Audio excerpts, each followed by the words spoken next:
Tidak ada yang terasa aneh saat Arga, Raka, dan Dimas tiba di kawasan Gunung Bromo sore itu. Langit cerah, angin dingin biasa, dan aroma belerang samar, persis seperti cerita para pendaki. Pendakian ringan.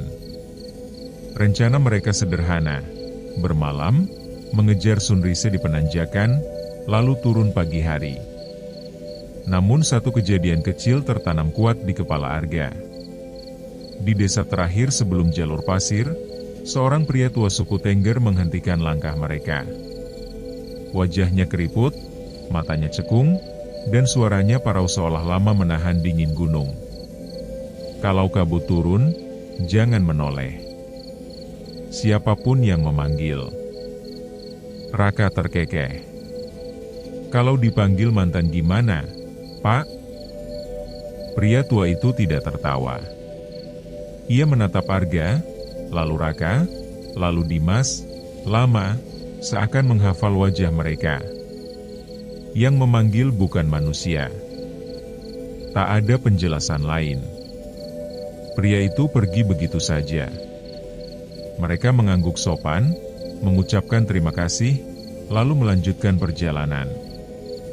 Tak satu pun dari mereka membahas peringatan itu lagi. Sampai malam turun. Tenda didirikan di tepi lautan pasir, cukup jauh dari jalur wisata. Sunyi. Terlalu sunyi. Sekitar pukul 11 malam, angin berubah. Lebih berat. Lebih dingin. Kabut datang bukan merayap, melainkan jatuh. Dalam hitungan menit, jarak pandang tinggal 1-2 meter. Lampu senter terasa tak berguna, seperti memantul pada dinding putih yang hidup. Cepat banget, gumam Dimas. Jantung Arga berdegup. Peringatan pria tua itu kembali terngiang jelas. Kalau kabut turun, jangan menoleh. Mereka masuk ke tenda lebih awal. Tak ada api unggun. Angin terlalu ganas. Awalnya hanya suara angin. Lalu, langkah kaki. Berat.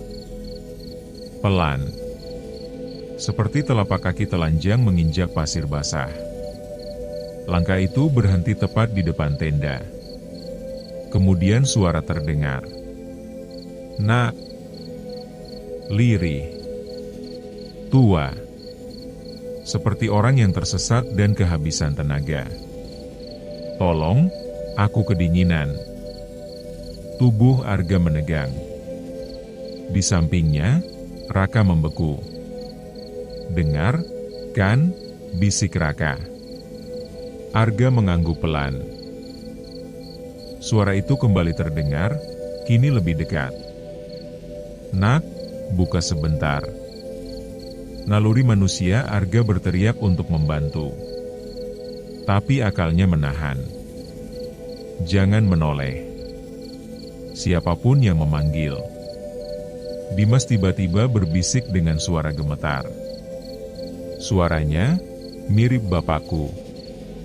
Arga refleks menoleh ke arah Dimas, lalu berhenti setengah jalan. Kesalahan hampir terjadi. Di luar tenda, suara itu berubah. Tak lagi lemah. Dimas. Nada suaranya tepat. Persis. Buka pintunya. Arga langsung menutup mulut Dimas dan menekan bahunya agar tetap diam. Tubuh Dimas bergetar hebat. Dari luar tenda terdengar tawa pelan. Bukan tawa manusia. Lebih seperti napas panjang yang dipaksakan menjadi suara. Kalian sudah melihat, bukan? Bulu kuduk Arga berdiri. Kalian menoleh tadi. Langkah kaki kini bergerak. Mengelilingi tenda.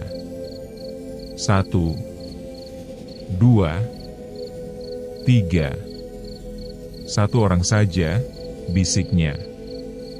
Keluar, yang lain akan selamat. Raka mencengkeram lengan Arga, kukunya menekan kuat. Arga sadar satu hal. Makhluk itu tidak benar-benar berada di luar. Ia ada di balik kabut, di batas yang tidak seharusnya dilewati manusia. Dan mereka telah melanggar satu aturan. Mereka mendengarkan. Kabut itu bukan sekadar kabut. Ia adalah batas antara yang hidup dan yang menunggu. Dan malam itu, Gunung Bromo tahu nama mereka.